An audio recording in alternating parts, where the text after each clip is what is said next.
Om Swastiastu. Pemirsa, 4 tahun sudah Bali atau Provinsi Bali berada di bawah kepemimpinan Gubernur Wayan Koster dan Wakil Gubernur Cokorda Arta Ardana Sukawati atau yang akrab disapa Coace. Dan tepatnya Rabu 28 September 2022 bertempat di Gedung Siranawo Taman Werdi Budaya Art Center Denpasar, Gubernur Wayan Koster menyampaikan pidato 4 tahun kepemimpinan Gubernur dan Wakil Gubernur. Tentunya laporan ini merupakan wujud pertanggungjawaban konstitusional, politik dan moral Gubernur dan Wakil Gubernur kepada Krama Bali yang telah memberikan kepercayaan kepada Wayan Koster dan Coace untuk memimpin Bali selama 5 tahun. Ya, saya Madi Sukadan Karang kembali hadir dalam talk show Merah Putih Bali Era Baru. Kembali akan hadir mengangkat sebuah tema yaitu capaian 4 tahun kepemimpinan Gubernur dan Wakil Gubernur Bali. Tentunya sudah hadir tamu-tamu saya, akan saya sapa yang terlebih dahulu. Ada Profesor Dr. Iwayan Kun Adnyana SSN, MSN, Rektor ISI Denpasar. Om Swastiastu, Pak Kun. Swastiastu. Apa kabarnya Pak Kun? Sehat selalu ya. Terima kasih sudah hadir dan ya pastinya hari ini pun kita sudah menghadirkan Ketua Komisi 3 DPRD Provinsi Bali Bidang Pembangunan, ada Anak Agung Ngurah Adi Ardana ST. Om Swastiastu Pak Agung. Terima kasih sudah hadir dan hari ini kita juga sudah menghadirkan seorang Kepala Sekolah Menengah Atas Negeri 9 Denpasar, ada Bapak I Gusti Ngurah Oke Arjawo SPD MPD. Om Swastiastu Pak Guru. Sehat selalu ya.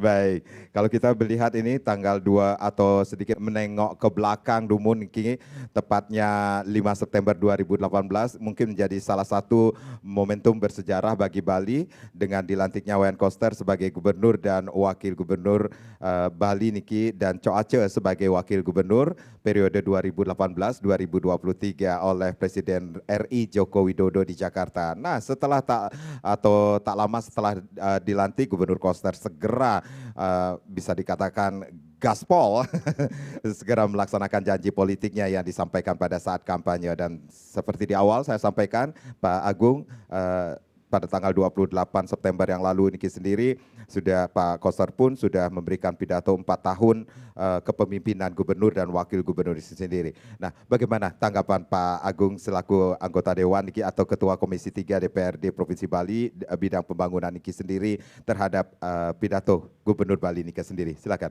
Om Swastiastu. Terima kasih atas kesempatan yang saya terima. Jadi kalau dikaitkan dengan apa yang disampaikan selama 4 tahun Gubernur Koster dan Coace dalam dalam pemerintahan selama 4 tahun ini, kita bisa melihat bahwa ini adalah suatu ejawantah daripada visi misi Pak Gubernur Bali, yaitu Nangun Sakertilo ke Bali menuju Bali Era Baru dengan pola pembangunan semesta berencana dan berprinsip pada Trisakti Bung Karno.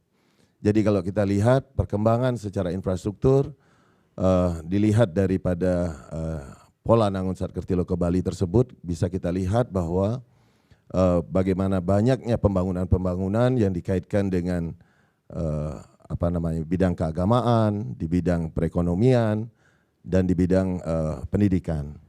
Jadi bisa dilihat adanya pembangunan di Besakih, atau kalau bisa dikatakan bukan pembangunan yaitu program perlindungan. Lalu adanya juga pusat kebudayaan Bali yang di Klungkung, demikian pula juga yang begitu banyaknya sekolah-sekolah yang kita bangun selama masa kepemimpinan beliau. Nah, kalau kita lihat apa yang menjadi kemampuan beliau, kemampuan daripada anggaran daripada pemerintah Provinsi Bali tentu sangat terbatas terkait dengan pembangunan seperti ini. Namun beliau mampu membuat semua kegiatan tersebut bisa terlaksana dengan baik tanpa harus membebani dengan berat APBD yang kita miliki. Baik dengan anggaran-anggaran dari APBN ataupun juga dengan anggaran-anggaran APBD ataupun juga dengan pinjaman yang nantinya juga sudah terproyeksi bagaimana cara untuk bisa mengembalikan pinjaman tersebut. Sangat baik, saya kira. Berarti ada selama kepemimpinan 4 tahun niki sendiri berarti ada perubahan, melihat perubahan Bali di tangan Gubernur Koster niki sendiri, Pak Agung? Kalau saya melihat secara infrastruktur itu Iya. adalah mereka jadi Pak Gubernur ini sudah berhasil membuat suatu program-program yang monumental kalau kita bisa dibilang akan diingat oleh masyarakat Bali bahkan Indonesia pada masa depan gitu. Kira-kira. Berarti ada lompatan infrastruktur menuju Bali era baru seperti visi dari kepemimpinan Gubernur Koster. Seperti itu, Pak Agung. Betul. Jadi kalau kita lihat Trisakti Bung Karno, kalau kita kupas agak lebih umum gitu ya. Trisakti Bung Karno itu ada pertama adalah berdaulat secara politik. Iya. Pak Gub sudah berupaya mengusulkan kepada pemerintah pusat tentang Undang-Undang Provinsi Bali yang diperbaharui. Juga bagaimana kekuatan beliau untuk membuat sistem pemerintahan berjalan dengan baik. Lalu kedua kalau kita dikaitkan dengan berdikari secara ekonomi, kita lihat apa yang dilaksanakan beliau dengan ekonomi Bali Kerti. Juga kita lihat bagaimana perkembangan infrastruktur yang justru akan memutar ekonomi pada saat situasi pandemi saat kemarin. Ini sangat bermanfaat sekali. Lalu yang terakhir tentu berkepribadian di bidang kebudayaan. Kita lihat begitu banyak perda-perda yang betul-betul mengayomi kebudayaan kita. Contoh ada perda tentang desa adat contohnya, lalu ada perda tentang standar kepariwisataan, standar industri kepariwisataan budaya Bali. Jadi budaya Bali sangat kuat, lalu ada pergub-pergub yang cukup banyak dilaksanakan seperti penggunaan kain endek dan lain sebagainya. Jadi ini dari Trisakti ini meluncur kepada pola pembangunan semesta berencana yang tentu harus kalau pola pembangunan semesta berencana ada 3 tahap. Ada yang namanya legislasinya harus diselesaikan dulu. Lalu yang kedua adalah setelah legislasi, lalu perencanaan, setelah perencanaan dan pelaksanaan. Ini sudah dilaksanakan dengan terstruktur dengan baik. Oke. Gitu, dengan pola pembangunan semesta berencana tersebut. Dan akhirnya tentu visi Nangun Sat Ketilo Balinya akan bisa tercapai. Ya, kita tahu ini di tengah perjalanan kita dihantam dengan pandemi selama ini, berarti ada hal yang perlu digarisbawahi di sini tentang apa yang harusnya dilakukan oleh gubernur kita, Gubernur Wayan Koster dan juga Cok Aceh. Kalau kita kaitkan dengan pandemi kemarin, memang seluruh dunia terkena pandemi, di mana perputaran keuangan secara ekonomi itu juga mandek, artinya turun hingga sampai 10%. Nah ini tentu memerlukan daya pikir, daya kekuatan, kemampuan daripada Pak Gubernur. Nah beliau melaksanakannya dengan berupaya memutar infrastruktur sehingga ada uang, ada liquid di Provinsi Bali, sehingga dengan likuiditas yang ada inilah terjadi perputaran, terjadinya demand terkait dengan perekonomian di Bali.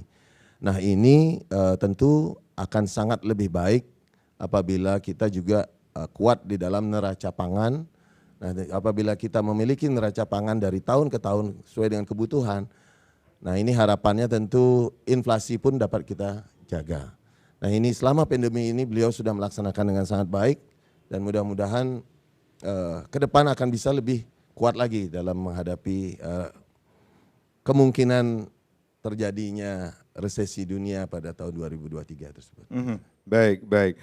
Saya ke Pak Kun dulu, Pak Kun. Kita mengetahui juga ada program prioritas juga yang menjadi perhatian dari kepemimpinan Gubernur Koster niki sendiri. Salah satunya adalah di bidang keempat yaitu adat, agama, tradisi, seni dan budaya. Berarti ada hal yang perlu digaris sekali lagi ini menjadi perhatian juga terhadap apa yang menjadi program prioritas dari kepemimpinan Gubernur Koster selama 4 tahun niki sendiri.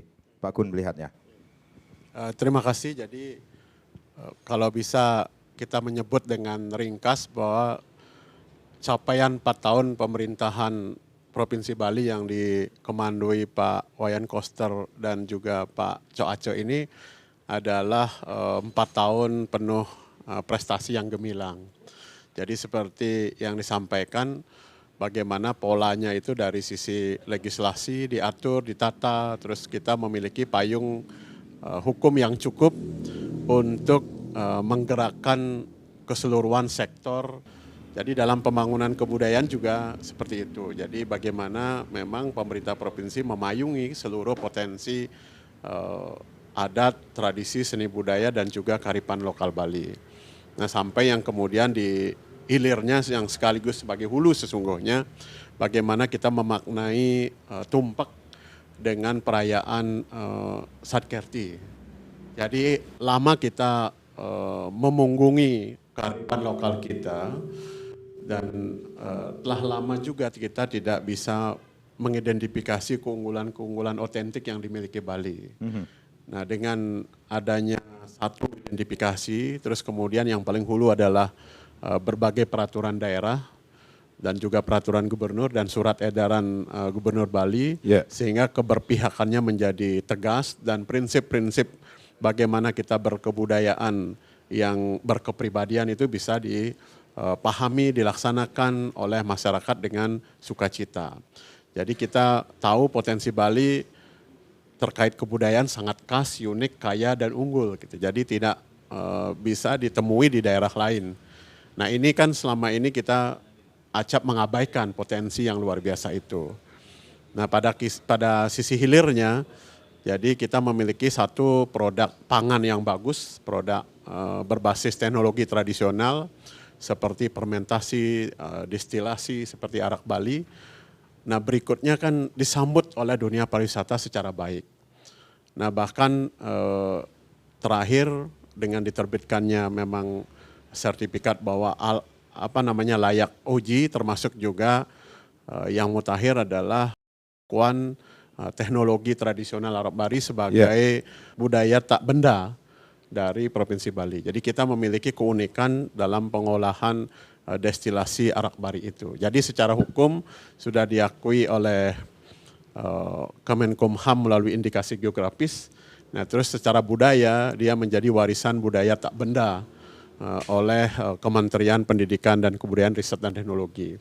Nah, artinya dua cakupan ini sekaligus juga meyakinkan pemerintah pusat akan potensi arak Bali ini sebagai minuman yang memang tidak saja layak dikonsumsi tapi juga menyehatkan dalam kalau dari dulu kan dipakai sebagai produk usada ya.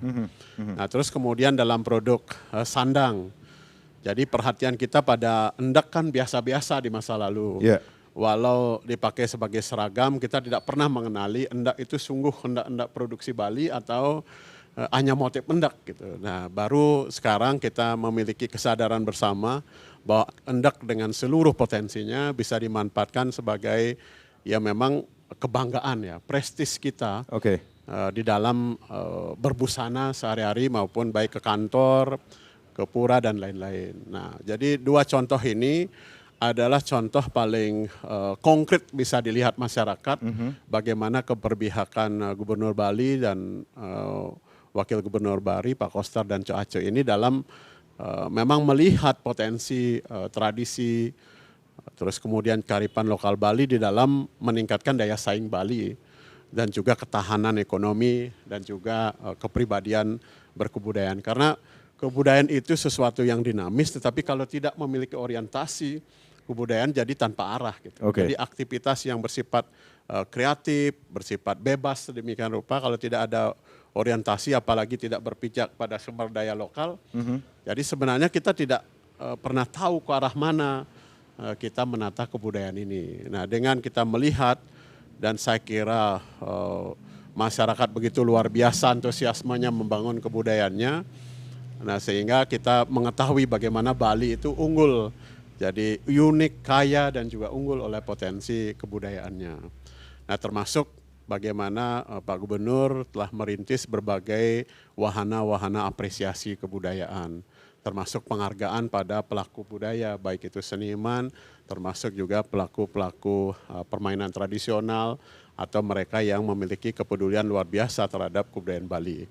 Jadi ini cukup lengkap, saya kira tidak berlebihan kalau kita menyebut 4 tahun Gubernur Bali ini adalah 4 tahun penuh capaian prestasi gemilang. Baik. Bapak-bapak kita rehat dulu, nanti kita akan lanjutkan lagi bagaimana capaian 4 tahun kepemimpinan Gubernur dan Wakil Gubernur Bali.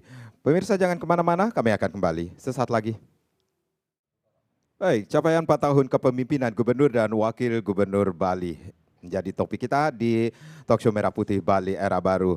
Saya masih ke Pak Kun ini sendiri. Pak Kun, ini banyak sekali infrastruktur yang dibangun di kepemimpinan Gubernur Koster. Salah satunya yang sangat monumental adalah Pusat Kebudayaan Bali. Ini juga menjadi torehan bersejarah nantinya untuk budaya kita, khususnya di Bali. Pusat Kebudayaan Bali itu kan sebuah kawasan yang tidak saja luas tetapi memiliki perencanaan seat untuk mewadahi seluruh aktivitas budaya yang kita miliki. Jadi ada museum tematik, terus juga ada berbagai panggung pergelaran termasuk convention center dan juga auditorium yang akan diberi nama Auditorium Bung Karno. Jadi ini tentu jauh lebih luas dari wardi budaya yang kita miliki sekarang. Baik. Nah, sehingga cakupan kebudayaan yang bisa diwadahi termasuk juga kreativitas terkini dari seni-seni kaum milenial, termasuk juga seni internasional, karena arahnya kan bagaimana mengembalikan Bali sebagai pusat peradaban dunia atau Bali Padma Buana. Nah, sehingga memang perlu wahana yang bisa mempertemukan menjadi melting pot begitu, potensi-potensi kisah, potensi nasional dan juga internasional. Nah, sehingga kembali Bali dilirik dan dijadikan sebuah ruang aktualisasi prestasi di bidang kebudayaan. Jadi siapapun yang berprestasi akan merasakan punya prestise atau pengakuan ketika dapat tampil di Pusat Kebudayaan Bali. Jadi arahnya kita akan memiliki wahana betul-betul untuk memberi label akan capaian sekaligus juga prestasi pelaku-pelaku budaya dan seniman-seniman dunia di Bali. Oke, bisa dikatakan Niki, apakah dengan diwujudkannya Pusat Kebudayaan Bali Niki sendiri, ini sebagai perwujudan pemuliaan budaya Bali? Iya, betul. Ya. Jadi kebudayaan Bali itu di samping dinamis, dia juga memiliki hulu yang jelas. Gitu. Jadi berbeda dengan kalau kita mengorek-ngorek dalam berbagai ruang diskusi, sangat banyak daerah, wilayah, bahkan negara yang tidak memiliki root tentang kebudayaannya. Dia sepenuhnya menjadi kebudayaan urban yang memang lahir dari pertemuan berbagai etnis di tingkat internasional. Tapi Bali memiliki hulu yang saya kira lengkap. Jadi leluhur, lelangit dan juga saya kira orang tua kita di masa lalu telah meramu kebudayaan ini menjadi kebudayaan yang unik, unggul sekaligus juga memang memiliki daya lentur yang luar biasa gitu. Jadi sinkretisme antara Hindu Buddha, terus kemudian bagaimana kebudayaan Nusantara juga bermuara di Bali dengan berbagai artefak-artefak temuan, termasuk juga daya hidup yang istilahnya jemet, lentur, terus kemudian rajin, terus kemudian memiliki, taruhlah kalau seniman Bali dikasih sodori ide-ide, dia akan mampu melakukan lompatan kreatif yang luar biasa. Jadi memahami medium tidak hanya medium, tapi medium sebagai sebuah pesan yang ingin disampaikan sehingga tradisi yang masa lalu bisa disampaikan secara kreatif. Nah, ini ruang bagaimana menghidupkan lagi daya hidup kreativitas seniman-seniman Bali dengan ada pemanggungan yang bisa diperhatikan oleh masyarakat dunia gitu. Baik, baik. Ya, yang kita perlu garis bawahi di sini adalah ada visi Nangun Satketi Loka Bali yang diwujudkan dengan pembangunan daerah yang meliputi 5 bidang program Niki sendiri. Saya ke Pak Ngurah selaku Kepala Sekolah SMA Negeri 9. Ini SMA yang baru Niki di Denpasar Niki sendiri. Nah, ada yang kita boleh bisa dikatakan di garis bawahi adalah prioritas kedua adalah bidang kesehatan dan pendidikan, seperti itu ya. Nah, ini Bapak melihat nggak sih Pak arah dan kebijakan program pembangunan yang berkaitan dengan pendidikan di Bali ini sendiri? Oke, terima kasih. Jadi Om Swastiastu. Kalau kita melihat dari visi daripada Nangun Satketi Loka Bali, yang mana dalam visi itu mengatakan bahwa untuk menjaga daripada kesucian dan keharmonisan alam Bali beserta isinya, kemudian untuk mewujudkan kerama Bali yang sejahtera dan bahagia, skala dan niskala. Nah, dalam hal ini untuk menuju kehidupan yang bahagia dan sejahtera ini diharapkan adalah berdaulat secara ekonomi, ya, kemudian secara politik, ya, kemudian berdaulat secara berdikari secara ekonomi, dan juga berkepribadian alam budaya melalui pembangunan secara terpadu, terpola, kemudian menyeluruh, terencana, terarah, dan terintegrasi dalam bingkai NKRI berdasarkan nilai-nilai Pancasila 1 Juni tahun 1945. Nah, dalam mewujudkan visi tersebut ditumpahkan dalam 22 misi pembangunan Bali yang menjadi arah kebijakan daripada pembangunan Provinsi Bali sebagai pelaksana pola pembangunan semesta berencana. Nah, dalam 22 visi ini yang berkaitan dengan pendidikan itu adalah misi yang keempat, yaitu memastikan tersedianya pelayanan pendidikan yang merata, kemudian adil, terjangkau, dan berkualitas, serta menerapkan kewajiban wajib belajar 12 tahun. Nah, itu adalah merupakan misi yang keempat yang berkaitan dengan pendidikan. Nah, jadi dalam hal ini kita di dunia pendidikan sudah melihat adanya konsep keadilan, kemudian adanya konsep pemerataan, keterjangkauan, dan kualitas ini melalui dibangunnya sekolah-sekolah baru, baik di level SMP ataupun di level SMA. Nah, kalau yang di SMP ini sudah sampai SMP 14 yang ada di Kota Denpasar. Nah, untuk yang SMA kita sudah berada di posisi SMA 11. Jadi ke depannya akan ada SMA 12, kemudian ada SMA 13. Nah, itu hampir berimbang antara kesempatan sekolah baru di SMP ataupun di SMA di Kota Denpasar. Nah, jadi dengan demikian kalau kita lihat dari program prioritas daripada Satkertil Loka Bali ini mencakup 5 bidang. Nah, yang berkaitan dengan pendidikan di sini adalah khususnya di bidang 2, yaitu kesehatan dan pendidikan. Nah, jadi di sini adalah diharapkan adanya satu pemenuhan terhadap kebutuhan daripada masyarakat Keramu Bali dalam dunia pendidikan. Jadi dengan demikian sangat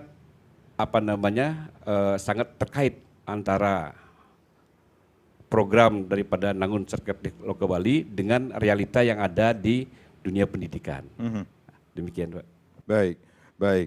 Kalau kita berbicara tentang konsep ekonomi Kerti Bali yang digagas oleh Gubernur Bali, Pak Agung, saya boleh bertanya Niki sendiri.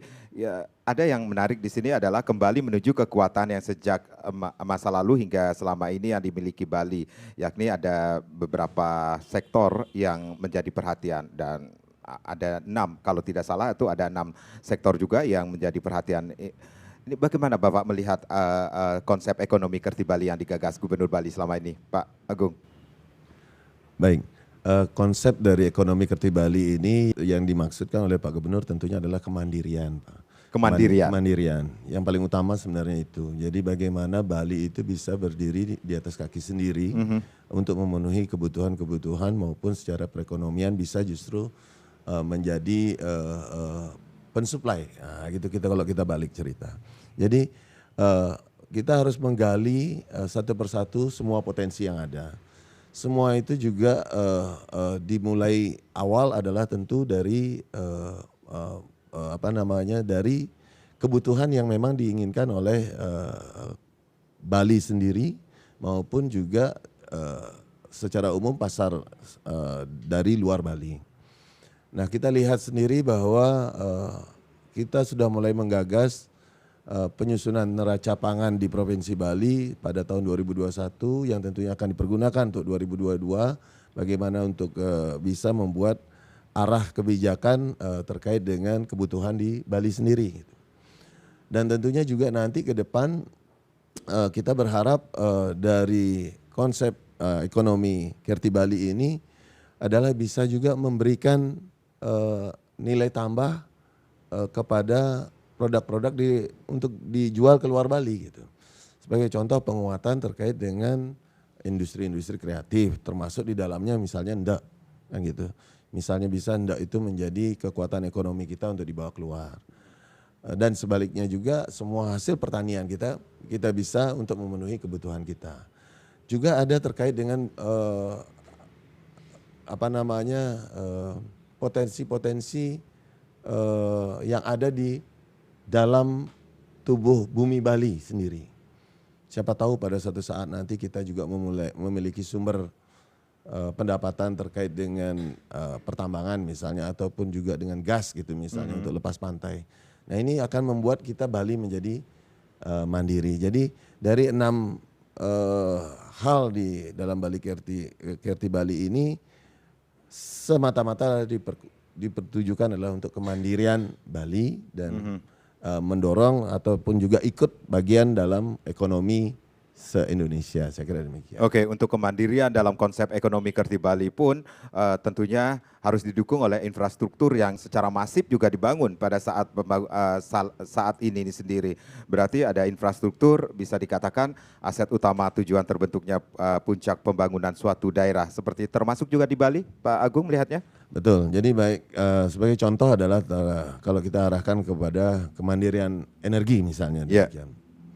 Nah kita selalu berupaya untuk mencapai kemandirian energi. Contoh adalah misalnya di listrik, agar kita bisa listrik ini kita supply, kita produksi sendiri, walaupun dengan cadangan dari luar, gitu misalnya, cadangannya dari luar. Nah lalu disertai apa? Disertai dengan energi bersih gitu misalnya. Energi bersihnya dari mana? Energi bersih ini kitalah yang membuat pengadaan sendiri. Nah dengan sendirinya kemandirian energi terjadi, perputaran keuangan terjadi. Demikian pula juga dengan terkait dengan kebutuhan-kebutuhan masyarakat yang ada di Bali agar bisa juga disuplai oleh pertanian kita sendiri. Jadi kalau bisa kita katakan infrastruktur yang harus kita lakukan itu seperti yang Pak Prof sampaikan tadi, memiliki hulunya, kemana kita memiliki arah kemana. Apabila kita memang sudah memplot energi Kerti Bali ini, ekonomi Kerti Bali ini sebagai tujuan, maka tentu program-program infrastruktur akan dilaksanakan seperti itu. Contoh ada tol misalnya, ada juga perencanaan mengenai LNG, lalu perencanaan mengenai LNG plant bahkan di Beleleng nanti.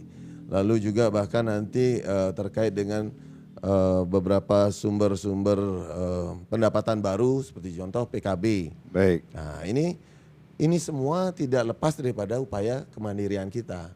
Pariwisataan adalah bagian juga ekonomi yang akan kita capai tersebut. Saya kira demikian. Berarti ada hal yang perlu dilihat di sini adalah apa yang dilakukan atau infrastruktur yang berbasis konektivitas seperti itu, Pak Agung, sehingga berdampak positif terhadap setiap daerah di seluruh Bali. Seperti itu kan? Jadi begini, kalau kita ambil pola secara ekonomi, tentu apa yang bisa kita capai hanya ada 5 hal. Pariwisata kita ambil contoh 5A, maka betul akses. Lalu kita butuh akomodasi, lalu kita butuh atraksi, lalu kita butuh amenity. Jadi hal-hal ini kalau kita menjadikan tata cara pola berpikir, maka itu akan merubah kita membuat suatu infrastruktur yang menyesuaikan seperti itu. Aksesnya kita jadikan jalan, lalu akomodasinya kita siapkan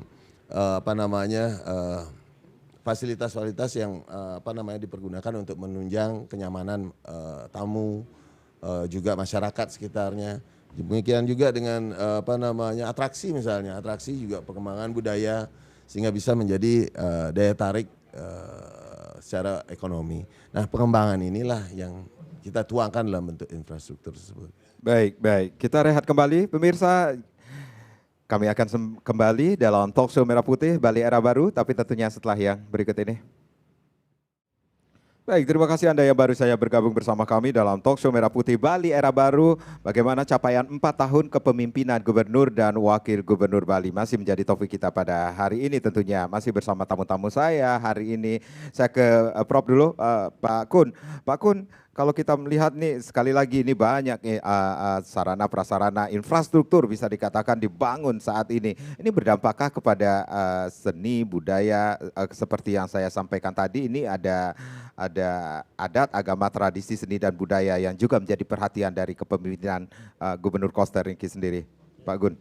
Ya, saya kira sangat berhubungan ya. Jadi tidak kan dari sisi mentalitas, secara ideologis kita disematkan bagaimana kita memajukan kebudayaan Bali. Nah, terus secara ideologis dan prinsipil kita memahami apa yang kita lakukan, tapi kalau tidak ada wahananya untuk mengaktualisasikan, mengekspresikan sebagai ruang kita untuk melakukan sesuatu, saya kira tidak nyambung juga. Nah, sehingga pola pembangunan yang sudah ditegakkan dan saya kira penuh capaian oleh Gubernur Koster ini sangat nampak bagaimana mengelola pembangunan ini dari hulu ke hilir gitu.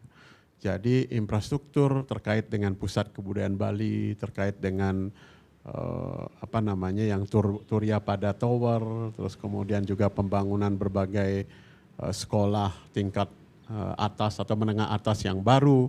Saya kira ini juga kunci bagaimana regenerasi untuk dunia kreatif, terus kemudian juga upaya pemuliaan kebudayaan Bali bisa ditegakkan terus-menerus.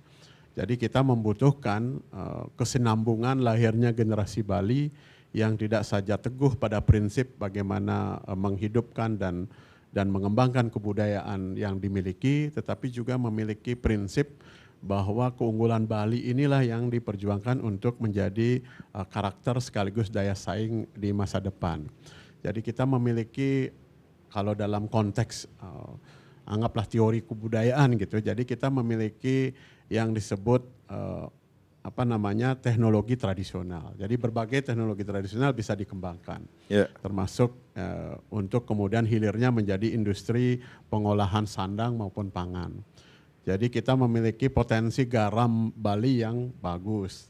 Nah, sekarang dari sisi legalnya sudah ada indikasi geografis terkait garam Bali. Nah, ini kan dikembangkan menjadi upaya-upaya ya baik kemasannya maupun produksinya, terus juga distribusi dan pengembangan pasar barunya. Nah, termasuk juga tadi kita sampaikan berulang-ulang potensi tentang endak Bali, termasuk juga kesenian Bali. Jadi saya di Isi Denpasar baru-baru ini menerima kunjungan konsulat kehormatan Indonesia di Polandia, yang seorang pengusaha Polandia, dia akan membuat Bali Mini di Polandia. Nah, itu kita akan mengirim mahasiswa untuk melakukan aktivitas. Artinya potensi budaya itu juga bisa diapresiasi masyarakat dunia. Jadi dia memiliki nilai, tidak saja keindahan fisikal yang bisa dinikmati, seperti juga bagaimana musik-musik rock atau musik modern Eropa yang ada di seluruh belahan dunia.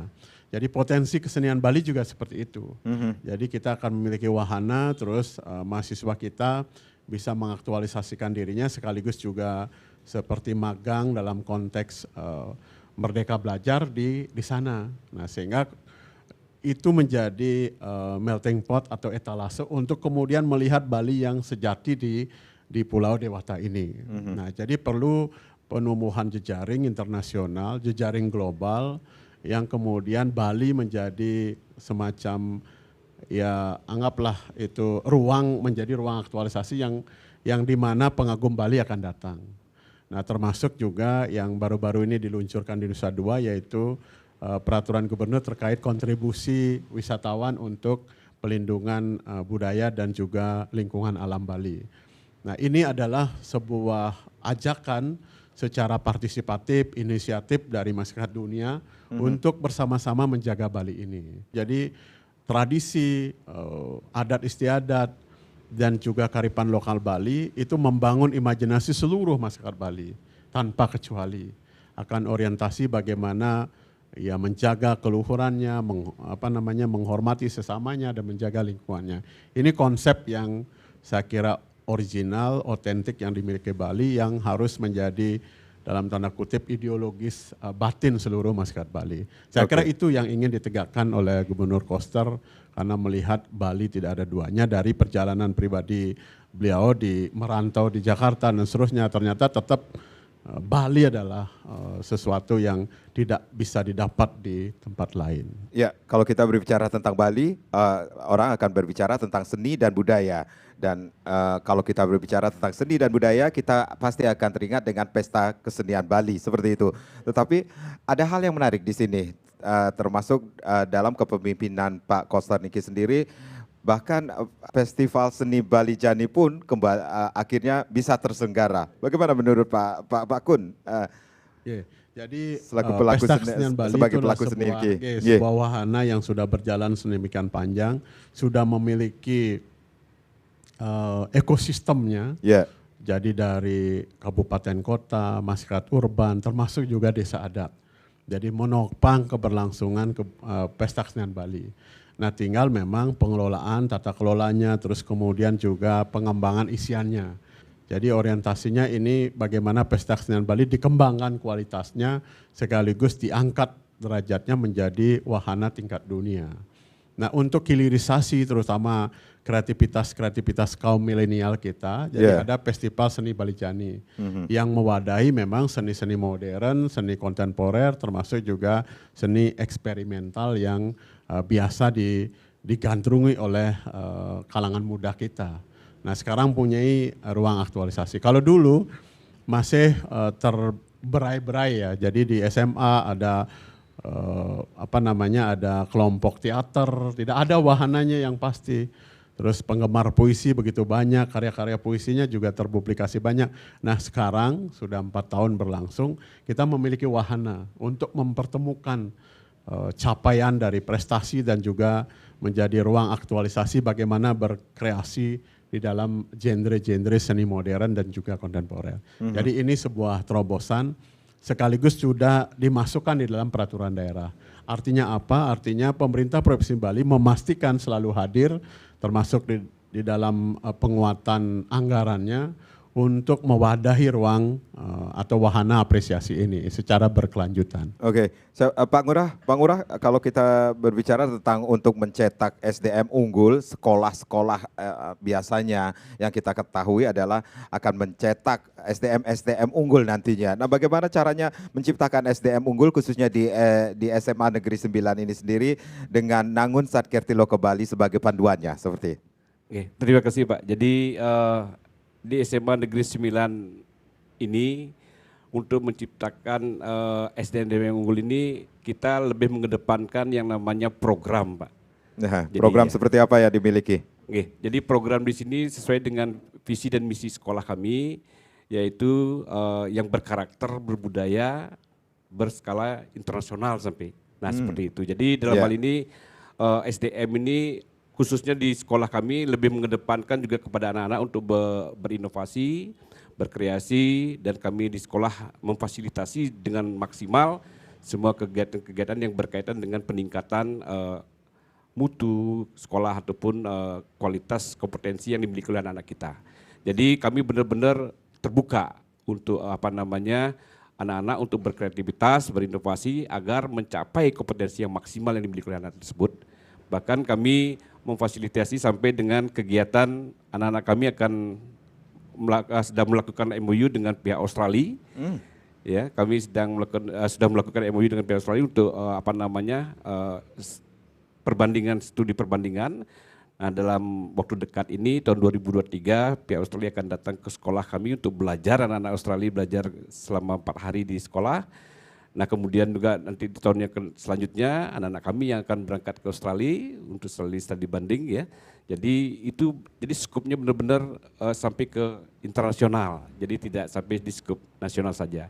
Nah ini pun juga tetap tidak terlepas dari sinergitas antara sekolah dan departemen pendidikan provinsi yang selalu memberikan support kepada kita untuk selalu memberikan ruang kepada anak-anak kita untuk berinovasi dan berkreatif. Nah itulah salah satu cara untuk meningkatkan mutu yang ada di sekolah SMA Negeri 9 Denpasar. Pak. Berarti ada langkah-langkah yang dilakukan khususnya di SMA Negeri 9 Niki sendiri untuk mencetak, kemudian mendidik, membina generasi muda ke depan sesuai dengan visi Nangun Satkerti Loko Bali yang digagas Gubernur Koster, seperti itu Pak Ngurah? Iya benar. Jadi langkah-langkahnya memang kami mulai dari internal sekolah, itu mulai dari pembentukan OSIS khususnya, yaitu benar-benar kita jaring dari siswa-siswa yang berkualitas. Jadi di sana adalah merupakan titik awal dari penjaringan mutu anak-anak kita. Nah kemudian diikuti juga dengan kompetensi pengajar dalam hal ini kami dari SMA Negeri 9 Denpasar untuk merekrut pengajar-pengajar itu benar-benar melibatkan semua pihak, yaitu melibatkan manajemen sekolah, kemudian juga sampai melibatkan komite untuk ikut menentukan calon-calon pengajar yang ada di SMA Negeri 9. Sehingga dengan demikian benar-benar kami berharap pengajar-pengajar itu juga memiliki kualitas yang mutunya bagus. Nah, seperti itu. Jadi tahapan-tahapan seperti itu yang kami lakukan di dalam meningkatkan kualitas mutu di sekolah. Oke, baik. Kita ke rehat kembali. Pemirsa jangan kemana-mana, kami akan kembali, tapi tentunya setelah yang berikut ini. Baik, capaian 4 tahun kepemimpinan Gubernur dan Wakil Gubernur Bali masih menjadi topik kita di Talkshow Merah Putih Bali Era Baru. Tentunya saya ke Pak Ngurah berarti ada hal-hal yang perlu digarisbawahi juga sekali lagi ini. Untuk mencapai goals-nya nantinya tentunya harus diimbangi juga dengan kesejahteraan para pendidik seperti itu. Nah, ini sudahkah itu tercapai? Iya, baik Bapak. Jadi mengenai kesejahteraan khususnya pengajar dalam hal ini memang bersifat relatif.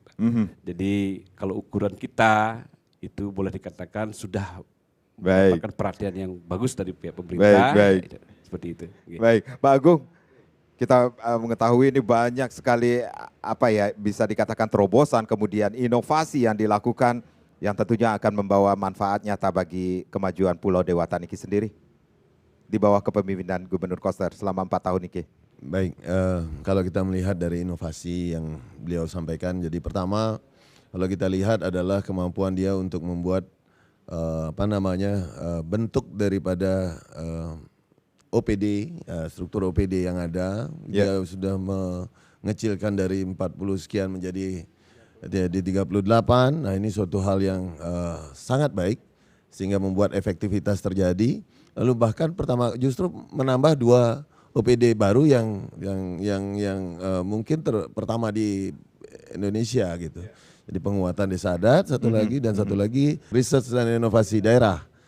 Nah, ini mungkin dari sinilah timbul pemikiran-pemikiran inovasi yang ada di di Bali saat ini. Lalu kita lihat bagaimana kuatnya Bapak Gubernur dalam menyusun program-program yang akan dilaksanakan menyesuaikan dengan visi beliau. Jadi kita lihat mungkin pertama Danu Kerti gitu misalnya, bagaimana beliau sangat kuat di bidang pelestarian sumber-sumber air. Lalu seperti yang disampaikan tadi mengenai lingkungan hidup misalnya, di situ clear bahwa dengan peraturan gubernur yang saat ini contoh seperti plastik misalnya, lalu timbulan sampah misalnya, ini suatu hal yang sangat memotivasi masyarakat sehingga merubah pola hidup masyarakat sehingga bisa nantinya diharapkan juga memberikan hasil yang baik bagi lingkungan hidup kita. Juga kalau kita lihat terkait dengan pendidikan atau kita mungkin Jana Kerti ya mungkin ya. Nah, itu kita bisa lihat bagaimana SMA yang dibangun, terus SMK yang dibangun itu sangat pro kepada masyarakat, ataupun kalaupun kita sampaikan adalah pemerataan dengan pro terhadap masyarakat miskin misalnya. Yang tadinya ada tersentralisasi pada satu sekolah, sekarang merata kepada seluruh sekolah. Dimanapun dia bisa masuk, lalu dimanapun akan menjadi perhatian utama. Contoh misalnya seandainya memang betul tidak mampu, bahkan akan dibantu seragamnya dibantu, SPP-nya dibantu, bahkan sampai ke berasnya pun dibantu, gitu, makanannya dibantu. Ini suatu hal yang baik dan terbukti. Kalau kita lihat di UTBK kemarin itu terlihat terjadi peningkatan klasmen Bali lah. Baik. Jadi kita masuk di nomor 8 kemarin dari rata-rata hasil ujian masuk perguruan tinggi kemarin. Ini dulu Bali selalu berada di 20 besar bahkan. Nah, ini sekarang kita masuk di 8 besar. Nah ini sangat banyak inovasi-inovasi yang dilakukan, apalagi kalau kita ngomong di infrastruktur. Saya potong sedikit, kalau tidak salah ini bahkan Bali pun mendapat penghargaan di bidang pendidikan sebagai penerima penghargaan pengelola program Indonesia Pintar, seperti itu. Betul, betul. Nah Baik, ini baik. artinya begini, pemahaman terkait dengan program ini betul-betul bisa dilaksanakan di pemerintah Provinsi Bali. Yang mana namanya berkeadilan, nah ini yang penting. Jadi kalau tadinya bersatu pusat, sekarang merata ke seluruhnya dan memberikan hasil standar yang sangat baik gitu. Artinya lebih baik daripada yang lalu. Nah sekarang kalau kita ngomong terkait dengan infrastruktur, tidak hanya sebatas jalan dan bangunan, banyak juga yang di lain secara konseptual, misalnya pengalihan kepada energi bersih misalnya, ataupun juga energi baru terbarukan. Baik. Ini sudah sangat baik. Di mana kalau kita lihat di Bali ini mungkin kita yang termaju di bidang energi baru terbarukan dan energi bersih tersebut. Saat ini mungkin juga terbantu atas adanya puncak G20 di Bali, memang betul. Baik. Kita tidak boleh salahkan. Tapi sebelum itu sudah ada perencanaan macam-macam.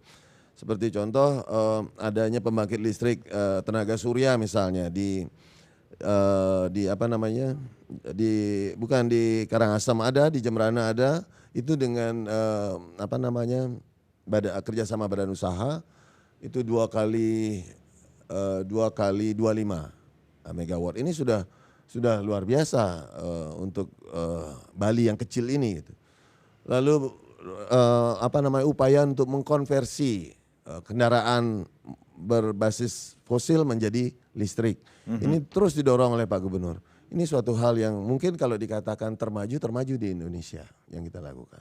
Kalau kita bandingkan dengan Jawa Tengah betul dia sudah berupaya, tapi kita sudah jalan bahkan. Baik, gitu. baik. Pak Gubernur seperti yang kita lihat pola pembangunan semesta berencana, dia selalu membuat apa namanya, produk hukumnya dulu, terus perencanaan dan dilaksanakan. Pak Ngurah, ada yang menarik dari pernyataan Pak Agung tadi, ada pemerataan, termasuk juga di bidang pendidikan. Sekali lagi ini kita cukup berbangga juga pemerintah Provinsi Bali mendapat penghargaan di bidang pendidikan sebagai penerima penghargaan pengelola program Indonesia Pintar terbaik nih tahun 2021 yang saya tahu Niki sendiri. Diharapkan ini bisa memberikan layanan yang lebih baik seperti ketepatan sasaran penerima program Niki sendiri. Seperti apa? Sudahkah itu juga diterapkan di SMA Negeri 9? Iya, jadi untuk penerimaan Indonesia Pintar ini kami menjaring anak-anak kami dari apa namanya, dari keluarga yang kurang mampu. Nah kemudian tapi berprestasi. Oke. Itu betul-betul penjaringannya dari bawah, jadi seperti itu. Nah kemudian dari sanalah kemudian kita follow up selanjutnya ke dinas provinsi. Nah di dinas provinsi akan menyeleksi. Nah dari sanalah akan muncul siapa yang berhak untuk mendapatkan Indonesia Pintar ini, khususnya kepada siswa-siswa yang ada di Provinsi Bali. Nah jadi seperti itu. Jadi tahapnya memang dari sekolah itu, sehingga sampai ke berujungnya di Dinas Pendidikan Provinsi Bali. Oke, baik. Harapannya seperti apa Pak Ngurah selaku pendidik Niki? Iya, jadi harapan kami adalah kalau bisa pendanaan Indonesia Pintar ini diperbanyak gitu lah.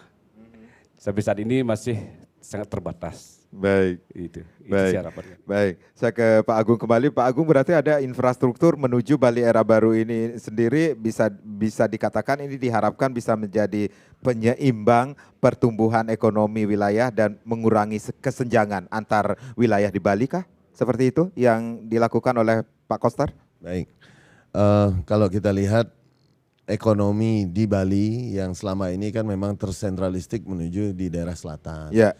Nah memang di dalam pola pembangunan semesta berencana memang kita membuat hampir seperti tapak dara begitu. Jadi dari barat ke timur dan dari selatan ke utara. Selatan ke utara kita membuat shortcut seperti ini. Jadi memperpendek waktu perjalanan dari selatan ke utara atau utara ke selatan dan barat ke timur. Juga pengembangan terkait dengan bandara misalnya yang sering terjadi polemik kemarin, jadi Bandara Bali Utara misalnya. Itu memang kemarin di RT RW kita memang sudah mengarahkan ke barat.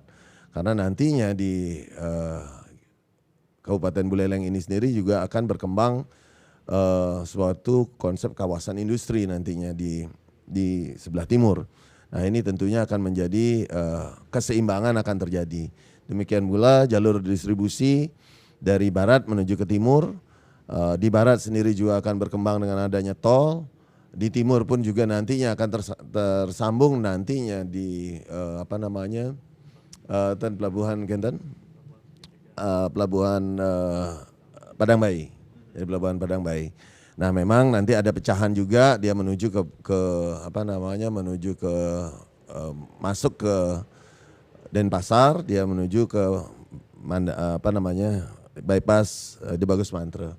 Nah ini tentu bagaimana accessibility menjadi semakin baik. Accessibility inilah yang akan berpengaruh kepada ekonomi, pemerataan ekonomi yang ada di Bali. Kita berharap sekali juga di daerah timur, misalnya di Karangasem, terjadi perkembangan ekonomi yang baik dengan adanya tol. Tidak hanya di barat, karena tol ini ada dari barat ke timur nantinya. Nah ini target ke depan, saya kira demikian. Baik, Pak Kun, dengan konsep ekonomi Kerti Bali, kemudian program prioritas yang mencakup 5 bidang yang menjadi perhatian dari kepemimpinan Gubernur Koster dan juga Cok Aceh Niki sendiri. Seperti apa Pak Gun harapan? Jadi pembelajaran bagi masyarakat Bali bagaimana memiliki pemimpin seperti Gubernur Wayan Koster itu adalah berpikir secara sistemik. Jadi belum pernah sepengetahuan saya bagaimana menata pembangunan itu dari pola penyusunan legislasinya. Nah, jadi ini yang cemerlang. Jadi berbagai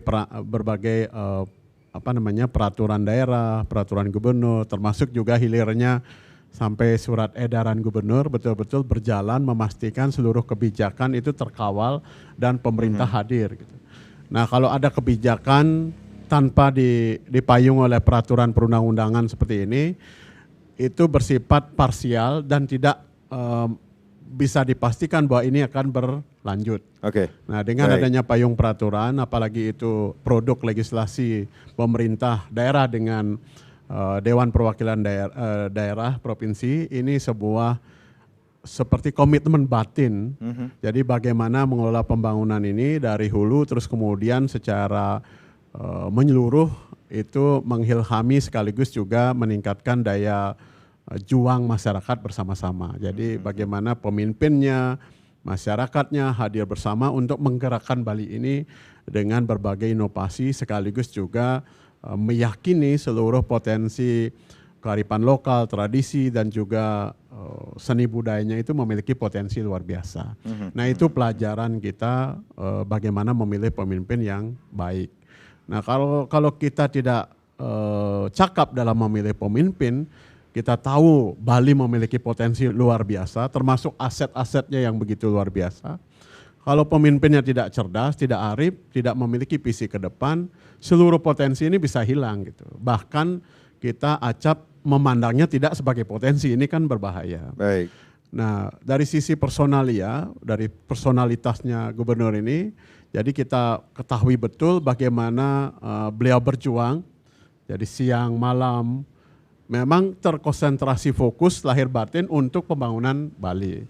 Nah inilah yang mengilhami kita seluruh masyarakat untuk baik dalam kehidupan sehari-hari maupun dengan kerja-kerja profesional untuk mengarahkan seluruh orientasi kita untuk kemajuan Bali secara keseluruhan.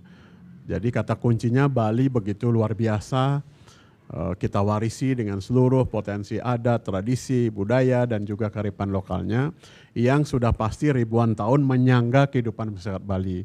Nah, kenapa harus berpaling dari keunggulan ini? Jadi kita harus berangkat dari keunggulan ini, membangun orientasi yang sudah sedemikian jauh untuk meningkatkan daya saing antar daerah maupun negara. Saya kira demikian. Oke, baik. Ini masih ada waktu 1 tahun lagi nih Ki, sisa kepemimpinan Gubernur Koster dan juga Cok Aceh.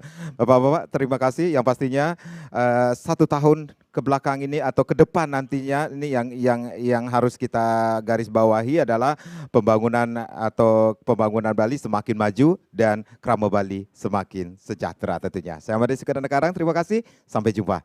Om Santi Santi Santi Om.